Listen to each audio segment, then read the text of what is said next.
lalanya mesti ni halai. Dari Abah Ram. Mesti ni halai. Ni yang boleh pegang. Berarti tsunami sampai-sampai je nah. Ini hari. Payang, edah payang. Monya ke panjang baik nak tanya.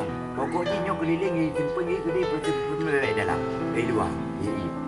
Yang boleh pegang monya ia jatah damang kono. Tapi hai dah mah. Hanai damang.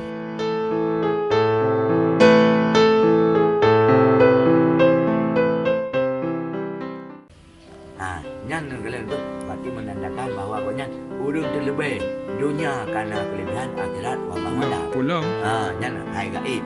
Hanya tertentukan di tanya nyan adalah pekerjaan Allah Taala yang hanya tak berkait tanya konyan lebih tinggal urang akhirat.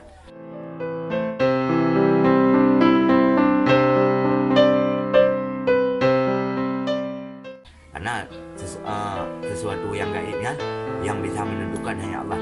Bila pun kena balik juga. Kan? Berarti hai dah kena balik.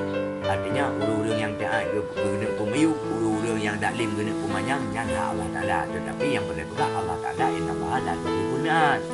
Hana rubah janji pu yang kagum janji. Berarti sesurganya adalah kemuliaan, kehormatan lebih kepada urang-urang yang taat kepada Nya.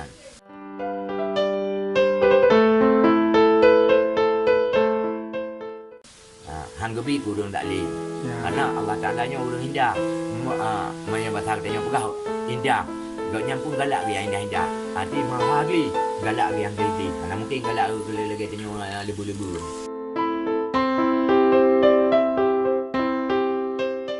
Berarti yang Malikul Zahir nya kubu Nya kubu makam ya.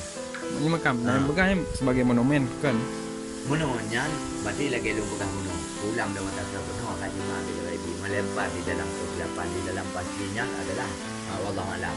Tapi mono segi pandangan ilmu karena mono tadi tak kepui tanya sesuatu melalui bukti-bukti atau tanda-tanda. Tanda konyan atau bukti bahawa konyan hana jasad di dalam karena konyan kepegai diliput syahid.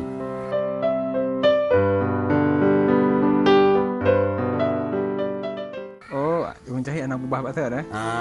Jadi ke syahid konyan patahnya yang nomornya belum nak sabung ilmu yang menentukan patah konyan syahid. Wadah peperangan pu nyo yang manteng tengah lampu penelitian.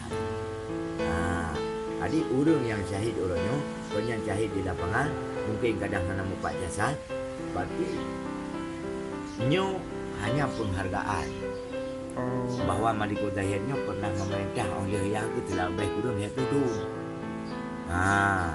Bahkan capna takutnya bahkan peng yang berlaku di Nangro Aceh di kerajaan Acehnya pun adalah peng dirham goknya pencipta pertama. Di bawah pemerintahan goknya ke yang memblong mamu. Cuman hidup tu dukna lemuhnya bentanya. Orangnya umum berarti yang di bawah pemerintahan goknya menyatakan tak temung sosok pora tekim tu ada jajai tu je ni nak kena buat temung tak temung nak kena dirham yang taba kena buat dokomu yang je BP betul memoto teman. Angke ada murang salah aku blog tu ni memang hadir asli cuma Aceh. Mama dah naik 42 juta dulu. Tapi tingkat level dunia. Tingkat level dunia yang kedua menyoba lu. Cuma sayang lagi ada bergabung pemerintahnya kurang melestarikan masalah sejarah aja pun melestarikan. Karena dirham toto yang duk kerajaan nya kita pen nanggung nan tu don duk penguasai no dia tu nan don kita dia. Jadi orang tacok tak perlu di buat kamu pengen jancu wadah gajancu otomatis gadah lah kita sejarah. Gadah ya nah. Cuma orangnya tanda je pemerintah barangkali perhatian dan penghargaan terhadap sejarah Acehnya nyatanya gebilah supaya kepada orang tu tanya dia belum yang tu baru.